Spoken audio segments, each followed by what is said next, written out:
Boston mayoral candidate Bill Walczak stood in East Boston's Maverick Square today and made it abundantly clear he's convinced a new casino would be terrible for Boston.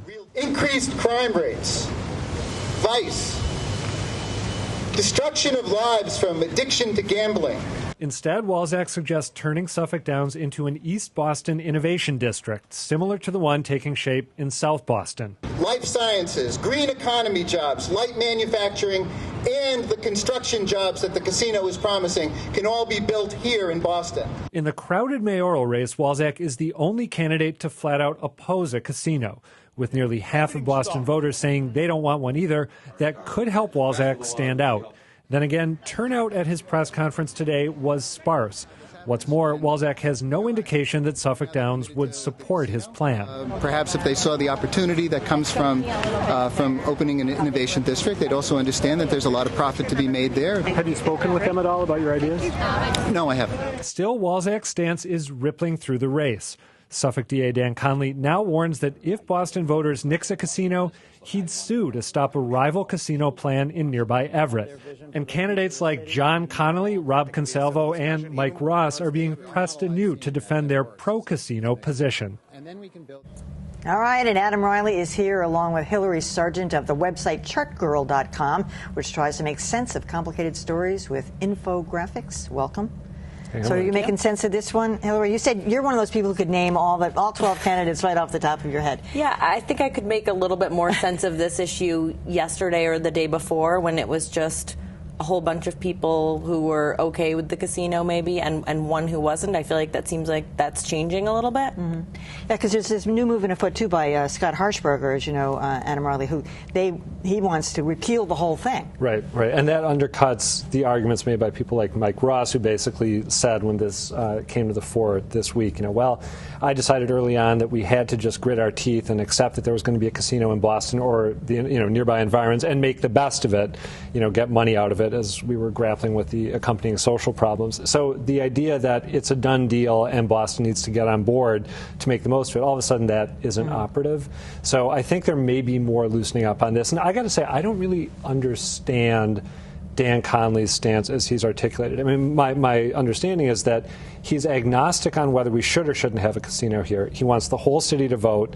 And if Boston voters said no, then he would sue to keep one from being put in Everett. But there seem to be some contradictions there. I mean, if we can weigh in on Everett, why can't Everett weigh in on ours? That's exactly. But you heard what John Connolly said. Well, if they were going to put it in Hyde Park, would you want East Boston voting? And I thought Dan Connolly snapped back at that one very good. Everybody's affected. Yeah, I mean, I think Mike Ross is sort of going to be in the hardest position in terms of the ballot initiative, because I think he's taken this position that, well, it's just inevitable. It's going to happen, and at least we'll have money to pay for all the, social ravages that it's going to create. And if he then has to come out and look at it, whether or not he wants a casino here or not, as opposed to whether or not it's going to happen, I think he's put himself in a position where he hasn't really had to say that.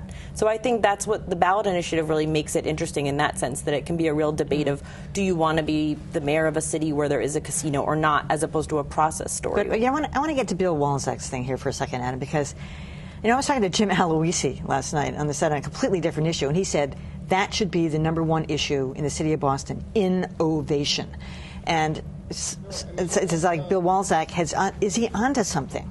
Do you think he's onto something? Well, he's not the only one talking about it. I mean, it was when we had a forum that but making Suffolk Downs into an innovation hub. He may be onto something, but I was pretty surprised when he admitted that he hasn't even mentioned this to the Suffolk Downs people. I mean, I understand that they want a casino and he's coming out against what they want, but to suggest them as a locus for a new innovation district without even sort of running it up the flagpole with them struck me as a little half-baked. It also sort of intertwines two issues that don't necessarily seem to me to need to be intertwined. I think you can have discussions about innovation without, roping it into the whole casino debate.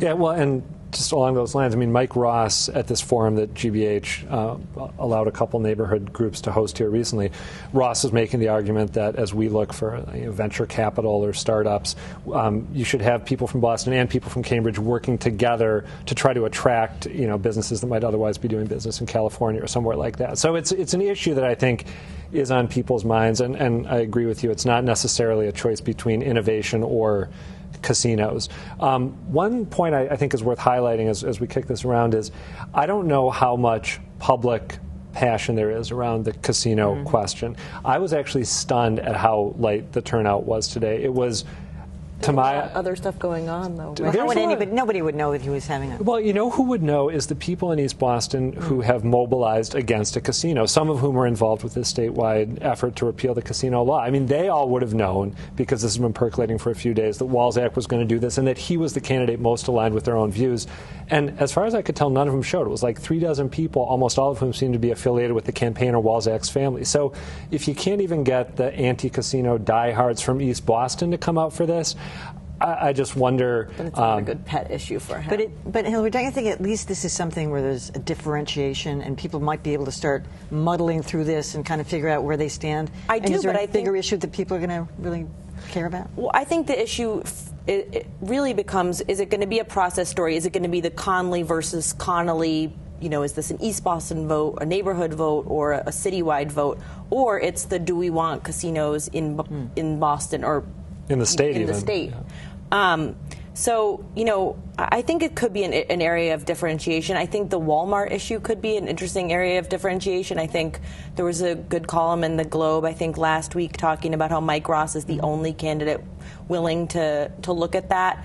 So I'm not sure I think it's an important enough issue that it should be the issue, but you know, it's such an easy issue to talk about.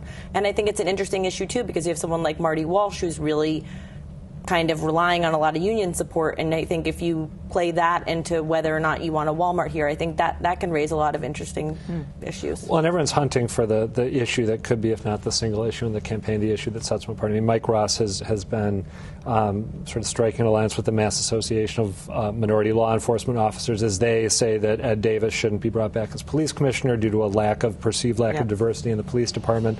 So Ross is, you know, making common cause with them. And I don't know if anyone knows what the 1 or 2 or 3 issues that really drive this thing are going to be. Marty Walsh is pretty good on the issue of affordable housing and talking about people not being able to live in Boston who want to live here.